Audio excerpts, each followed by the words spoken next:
A VFL is set to join the show right here today. Who is it? Stay tuned. This is your Friday Locked On Vols. You are Locked On Vols, your daily podcast on the Tennessee Volunteers. Part of the Locked On Podcast Network, your team every day.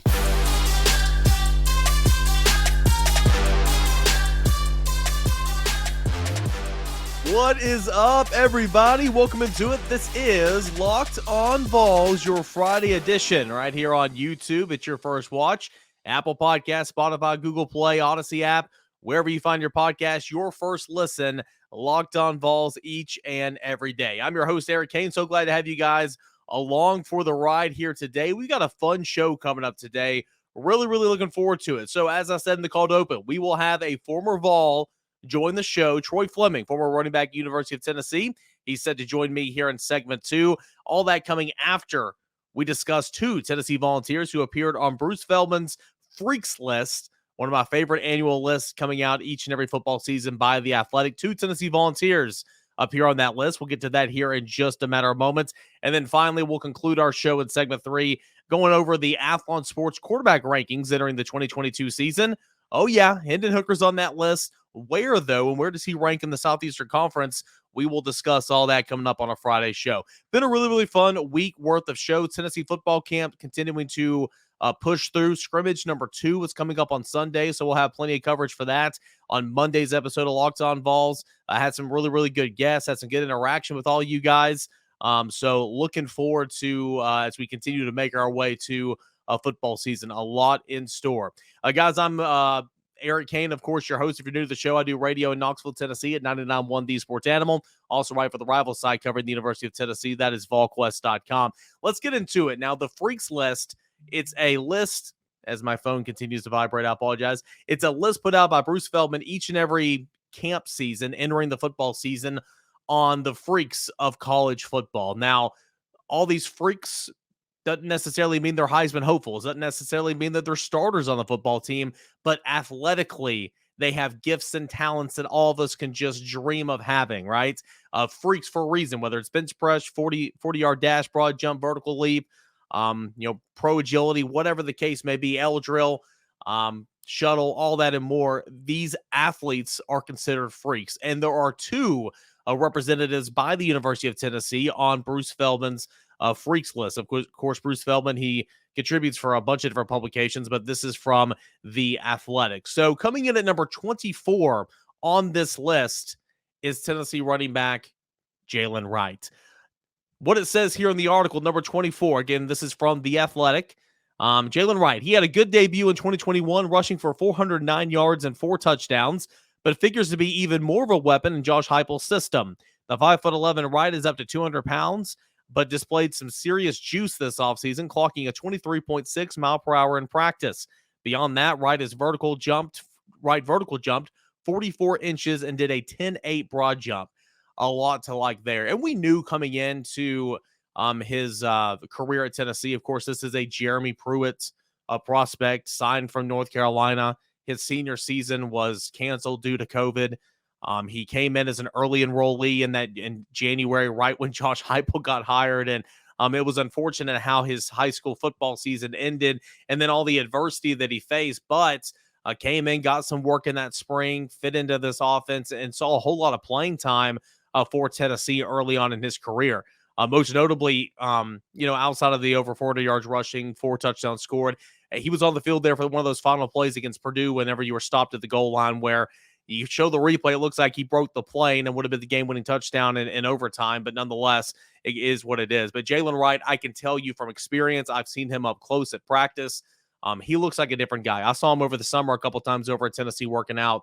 He looks like a completely different guy. I think he is well over 200 pounds. When I say well over 200 pounds, I guess that might be an exaggeration. He's probably about 205 pounds, but his body looks different. He does not look like a small running back. I wrote the other day that Jabari Small is the same way. He has transformed his body, and he's no longer, repping his namesake. I mean, Wright's, Wright could be said in the same regard because he kind of came in as a 190-pound guy that didn't like to run between the tackles, essentially, and that's changed, I feel like.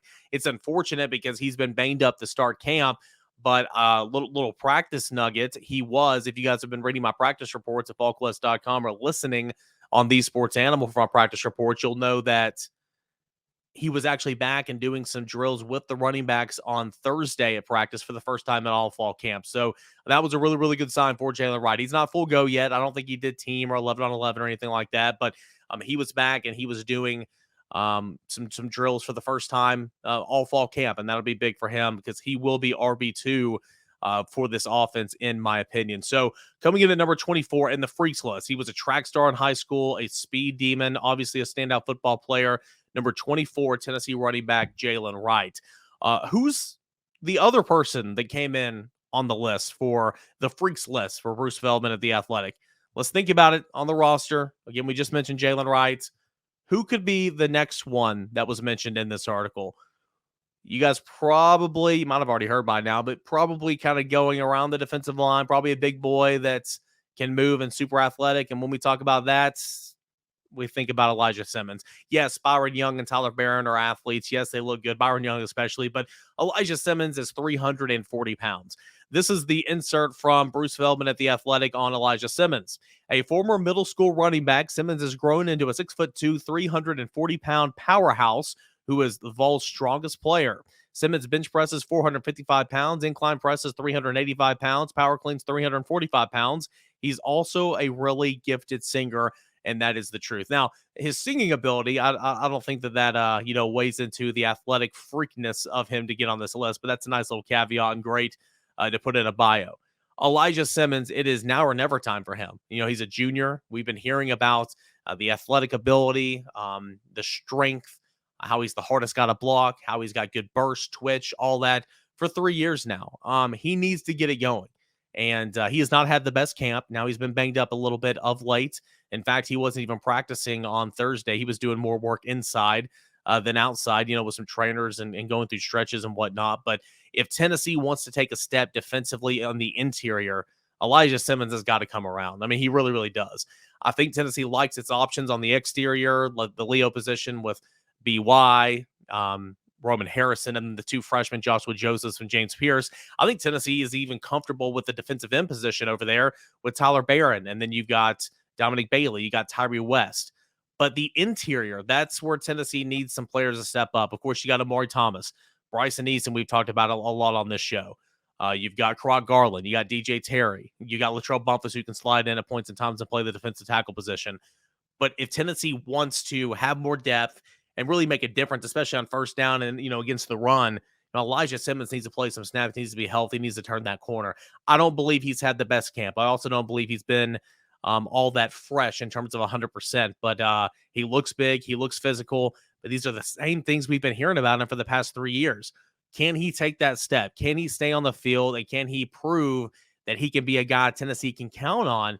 I feel like it's now or never time for Elijah Simmons. And I say never. I mean, he'll have another year of eligibility. In fact, he'll have 2 years of eligibility if he wants it. But, I mean, Elijah Simmons needs to take that turn. He's too good of an athlete. Again, number 94 on this list, top 100 player in college football in terms of freaks, according to Bruce Feldman of The Athletic.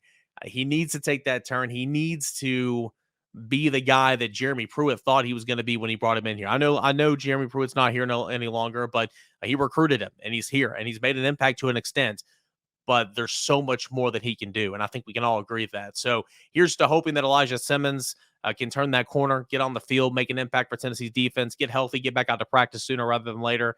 But more importantly, rise up to his potential, because I think if he can do that, Tennessee's front seven, Tennessee's front four, it can look a little bit different. Now, he's never a guy that's going to play 50 snaps a game. That's just not Elijah Simmons. However, can he play 25 to 30 very productive snaps? Can he play 35 very productive snaps? That should be the goal for Elijah Simmons, and we'll see as time goes on. So, found that really interesting. Freaks list by Bruce Feldman of The Athletic. Number 24, you had Jaylen Wright, and of course, at number 94, you had Elijah Simmons. Just out of curiosity, real quick, I'm going to read you off the top 10 who came in the freaks category for this list. Number 1 is Mozzie Smith, defensive tackle of Michigan. Number 2 is Marvin Harrison Jr. Know that name, of Ohio State. Miles Murphy of Clemson is at number 3. DJ Johnson, number 4. Will McDonald, the 4th of Iowa State, is at number 5. Keely Ringo, the cornerback of Georgia, is at number 6. Julius Westcloff, I don't know how you say his name, Michigan edge player, is at number 7. Owen Papo, linebacker of Auburn, we know that name, is at number 8. Callie Cansey, Pitt defensive tackle, who Tennessee will be playing in week 2, is at number 9. And Chris Braswell, Alabama linebacker, is at number 10. All right. Former Vol, VFL, Troy Fleming. He is set to join the show in just 1 minute. But before that, let me tell you about BetOnline. BetOnline.net. It's the fastest and easiest way to check in on all your betting needs. Find out your favorite sports, your favorite podcasts, your favorite news, and everything in between. Everything that keeps you the number one online source for all the odds and the lines and the games. Find reviews of news in every single league. That's Major League Baseball that's happening right now. NFL right around the corner. NBA, be here before you know it. NHL the same way. Combat sports going on right now. Esports, reality television, golf, the PGA Tour, and Live Golf. All that is at betonline.net. It continues to be the top online resource for all your sports wagering information, from live in-game betting, scores, podcasts. They have got you covered. Head on over to the website today. Check it out at betonline.net. Use your mobile device as well. And don't forget, you guys love NASCAR. Betting on NASCAR, very much a niche sport. Sunday's coming up. Hey, I'm telling you, I've won a whole lot of money at betonline.net betting on NASCAR. You've got the stage winners, top 10, make, model, teammates. There's tons of props out there. BetOnline.net. Check it out there. It is where the game starts. Welcome back into Locked On Vols. It is your team every single day. And, of course, your team is the Tennessee Volunteers. Now joining the show, special friend of the starting lineup, where it's my day job at 99.1 The Sports Animal. It's VFL Troy Fleming. Troy, what's up, man? How you doing? Hey, I'm doing pretty good. How you doing, man? I'm doing really, really well. So obviously a lot of excitement right now. Tennessee about to embark on a new season, year number 2 in this offense, exceeded expectations in year 1. Kind of what's your thought process on entering this new season as a former Vol and, of course, a guy that watches every single Saturday? I'm excited, to honestly, truly excited and happy that the guys found the success they did at the end of last season and propelled it into the offseason. I stopped by the other day to watch them scrimmage a little bit, and you can tell that they're confident in what they're doing because they're comfortable in the system, whether it's the offensive system or the defensive system. And you can tell that guys are wanting to compete, and they understand that, hey, even though we're competing against one another, we're still a brother, and it's still about family, and it's still about pushing each other to be the best that we can be. And you can tell that just by the way they practice, and that Coach Heupel has he's really transformed the culture. I know that word is thrown around a lot here lately in the last few years with sports, but being a guy who was at UT when the culture was established of the expectation is to win and win at a high level, but do it the right way. You can tell those guys have that same expectation, and the groundwork has been laid, and it's exciting to see what this upcoming season brings. Troy, would you have liked to have played in this offense? Oh, man, I'm telling you, even if I played fullback or H-back in this offense, I had really good hands. I would have caught a lot of balls. So absolutely. Yeah. Speaking on that position group, I know you can't give everything away, but you were at the scrimmage. You've seen a couple of practices and everything. Jabari Small kind of leading that group. Jaylen Wright, I know that he's been banged up here to start camp, but his body's transformed. Got 2 young running backs I think everybody's excited about. Got a transfer in Lynn J. Dixon from Clemson that is going to look to play a role for this team. What do you like about that running back room? And Josh Heupel said it plenty of times. Everybody says we throw it all over the place, but we don't go unless the run game goes, and that's true in any offense. Absolutely. Jabari Smalls, and man, he is so quick. His feet are so fast, and he understands how to run between the guards. He does a phenomenal job of picking and finding that hole in that sweet spot and able to get 3 and 4 yards. And what people don't understand is I see why when he was at UCF, why they were high up there in rushing, is because you're getting 4 and 5 yards a clip. And you don't have to have those big, long runs. But think about it. If I call a first run on first down, I get 5 yards. Well, shucks, it's 2nd and 5. Now I can call whatever I want to call. I can run it again and get 3 yards. Now it's 3rd and 2. I can really call what I really want to call. So I agree. As the run game goes, this offense goes, even though the passing game is going to put up amazing numbers in those NCAA, college football game numbers that you could put up. But at the end of the day, this is a ground control or run game oriented offense that the passing game is predicated on that. And if the run game isn't there, we can't go super fast in our passing game because we can't just go out there and risk going for the gusto, going for the deep play all the time, knowing that we've become one-dimensional. We kind of mentioned him just there, Jabari Small, and you gave me a few things you like about him, but I feel like he's the forgotten man. Everybody, these two Mm-hmm. freshmen getting a whole lot of hype, and obviously the transfer Mm-hmm. coming in, and we've spoken ad nauseum about Jaylen Wright's offseason, but I just wrote a story about Jabari Small. It's like, hey, I'm here too. I had a really good scrimmage the other day, and my body looks better. I'm bigger. I don't look like a 190-pound scat back anymore. Mm-hmm. I feel like Jabari Small can have a good season. Obviously, got to stay healthy. That's key. Mm-hmm. But I think he's poised now in his junior season to really kind of take this offense and this league by storm.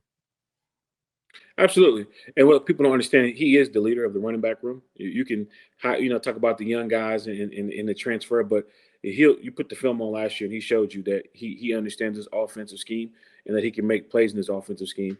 And now having more, even though he has backup, when I say backup, more guys in the rotation, at the end of the day, it still comes down that the offense moves differently when he's out there. And he's the type of guy that can take a small, short pass and turn into a long one, or he can take a small, short run and turn it into a big play. When you look at this offense overall, I mean, it's pretty fun when you bring back a quarterback like Hendon Hooker, who, went off last year, 31-3 ratio, ran for 5 more scores. Cedric Tillman, over 1,000-yard receiver, 60-yard, catcher last year. 4 or 5 starting offensive linemen. Do you feel like this offense could be, I think it was number 9 in the country last year. Do you think it'd be top 5 this year? Oh, absolutely. Easily. And the thing is, again, it goes back to being confident in the scheme.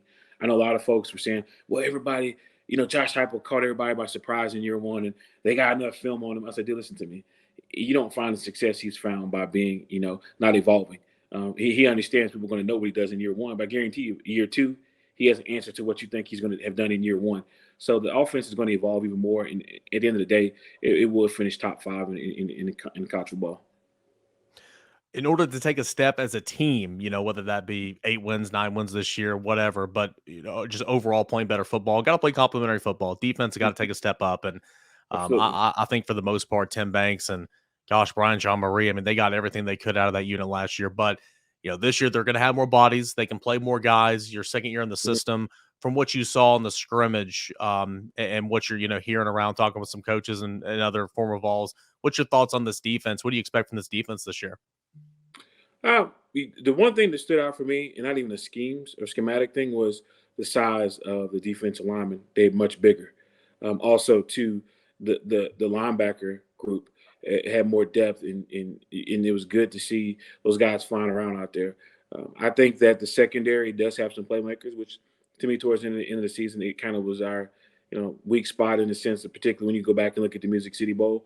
But I think the complementary players up front in the front 7 can make up for that on the back end. I think the depth is there at defensive line. Obviously getting guys like Bumpus back, who was out most of the last year injured, and some newcomers and some of those new freshman guys coming in. It's going to take a while for those guys to mix, but obviously you got a couple of games to get those guys' feet wet and understand, what the expectation is when the live bullets start flying here in about the next 2 or 3 weeks. But the defense will definitely be able to play complementary ball to the offense. And I think that people are going to be surprised at how fast his defensive unit climbs in rankings. Troy, what's it like being a former Vol right now and seeing Josh Heupel come in and kind of implement his system, his culture, changing the program? I know you've been through this with countless coaches, just like all the fans, since your playing days have been gone. But maybe what's different? What do you like about Josh Heupel and kind of gives you a lot of pride right now to be a letterman? His swag, to be honest with you, it's straight up confidence in himself. And it's not cockiness. It's just he knows that his system works. He knows that he can coach. He can develop talent, and his entire staff can. And those guys know that. And they're just saying, hey, we could be at Alabama. We could be at Georgia right now. We could be anywhere in America. And we're teachers, and we develop players. And that's why, for me, as a former VFL and a fan, it makes me sometimes – when I look at my bank account and want to pull $1,000 out and go ahead and place it on Tennessee being that dark team to slide in the college football playoff. And you might think I'm crazy, but, dude, they have all the talent and they have all the right things in place right now to really be that surprise team that makes a run if they can pull an upset on Georgia or Alabama. With that being said, last thing, man, I mean, where you I'm sure you've been asked this a million times. It's the off-season question we always got to ask, but, what's your record this year? What are you predicting for Tennessee? Last year I said 9-3. Obviously, a couple of swing games here in the regular season. You're 9-3. I said last year at the end of the year when I saw the schedule, I said 10-2, and I'm going to stick to it. The Pittsburgh game is still crucial to me because if you beat Pittsburgh, then I think Pittsburgh a better team than LSU and Florida. So it gives you the confidence that you know that those two types of teams that come up on your schedule later on, if you beat a Pittsburgh who has a great defense, you'll be fine against Florida and LSU. So 10-2, we can mark it down. Troy Fleming, 10-2, right? I'll take it to the bank, 10-2. I like it, man. Well, hey, Troy, appreciate you joining the show again. Thanks so much. And we'll have to get you back on maybe mid-season and kind of give your thoughts about the first half of the year, okay? Sounds good, Kane. Appreciate it, brother. Awesome, man. VFL Troy Fleming. Awesome stuff there from Troy Fleming. As always, we brought him on the show. I want to say maybe last football season. We're going to get him on a couple of times this year. Awesome dude, and always a supporter of the starting lineup on 99.1 The Sports Animal. So can't thank him enough for that. Hey, stay tuned. We got more Locked On Vols coming up next. We got a final segment left here of this Friday Locked On Vols. It's been a fun show and great stuff there from Troy Fleming. Really, really good running back. Spent some time with my Tennessee Titans back in the day. Troy Fleming is a good dude. So really, really happy that he had some time to come and join us here on the podcast. My microphone just keeps shooting up in the audio. And so if you're watching on YouTube, I keep messing with my microphone here, and it's really pissing me off. But it is what it is. It's par for the course, right? Hey, got to deal with a little adversity here. All right. I'm no different than anybody else. Got to deal with a little adversity here when we're recording the episode. So we'll continue on here on a Friday show. Athlon Sports. They came out with their annual quarterback rankings entering the 2022 season and some caveats on how they kind of determine how they go about ranking these quarterbacks. To help compile the rankings, there were some projections involved for 2022. This is in bold. This was not a ranking of quarterbacks only based on accomplishments so far or pro potential. All factors, pure talent, supporting cast, having a clear hold on the number one position, previous production, career stats, 2021 projection, and scheme changes were considered and projected to rank all 131 quarterbacks in the nation for the 2022 season. This list could look a lot different by kickoff, especially once some of those battles are settled across the FBS level. So let's get down to business. Coming in the top 10, we're probably wondering, is Hendon Hooker a top 10 quarterback according to this list, according to Athlon Sports? Well, rest assured, Hendon Hooker comes in at number 9. That is second in the SEC. Hendon Hooker just inside the top 10. This is the blurb about Hendon Hooker per Athlon Sports. Quote, Tennessee's offense showed drastic improvement once Hooker took control of the reins for first-year head coach Josh Heupel's high-powered attack. Hooker, a transfer from Virginia Tech, surpassed Joe Milton on the depth chart, getting the final 11 starts and ending 2021 with 2,945 yards passing and 31 touchdowns. The North Carolina native tossed only 3 picks over 303 attempts and led all SEC signal callers, conference-only games, in yards per attempt at 9.8 and quarterback rating at 179.6. Additionally, Hooker chipped in 613 yards and 5 scores on the ground. Tennessee lost 2 key weapons at wide receiver, Javonte Payton and Bayless Jones Jr., but Cedric Tillman is back and 4 starters returned to protect Hooker along the line of scrimmage. Also, Hooker will benefit from a full offseason of work under Heupel, and that should be more comfortable at the controls in the second year as Tennessee's number 1 quarterback. All things that we've talked about when discussing Hendon Hooker over the offseason, when discussing Hendon Hooker coming in with these rankings leading up to football season, talking season. We said all this, 31-3 ratio.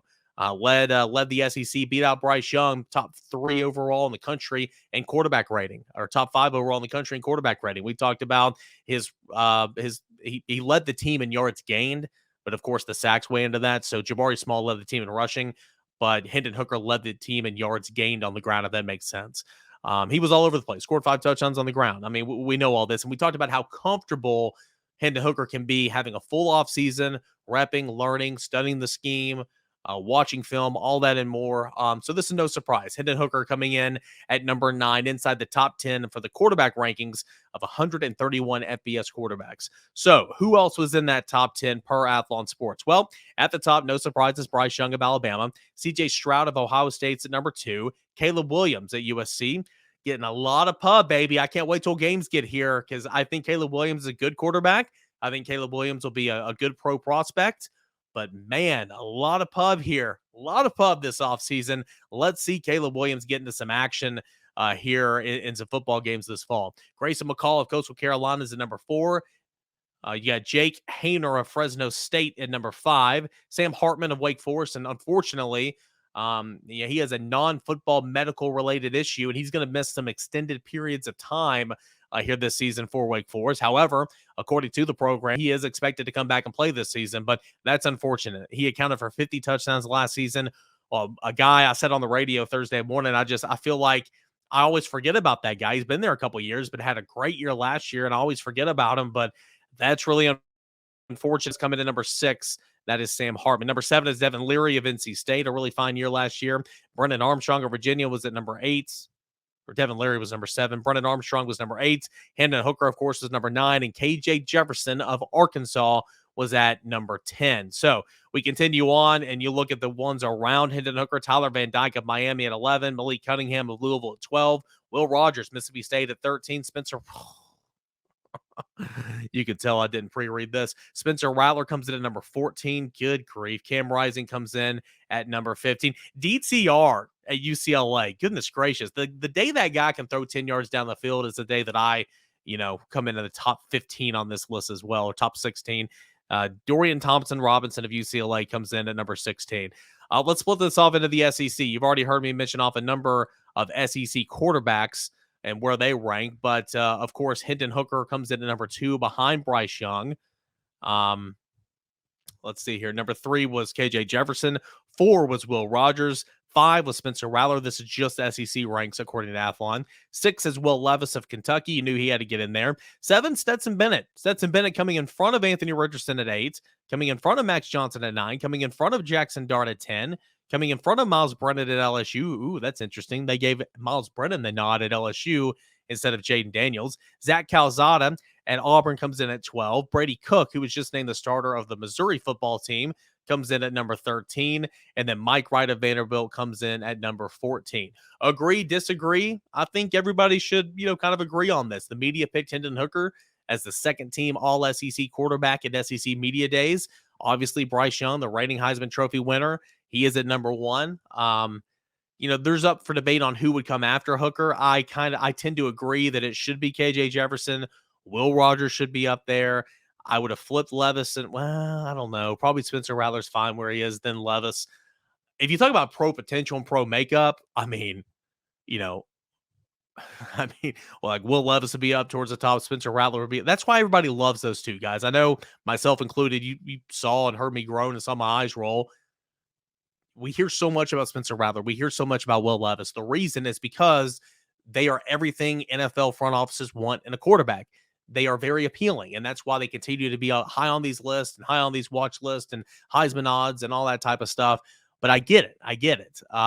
Anthony Richardson as well, but he comes in at number 8. But Stetson Bennett comes in front of a handful of guys, and Stetson Bennett continues to be a guy that I doubt and a lot of other people doubt. But hey, he just led Georgia to a national championship. He's been the starting quarterback for the Georgia Bulldogs the past 2 years and led them to an SEC championship game and to a college football playoff, to a national championship, held off JT Daniels.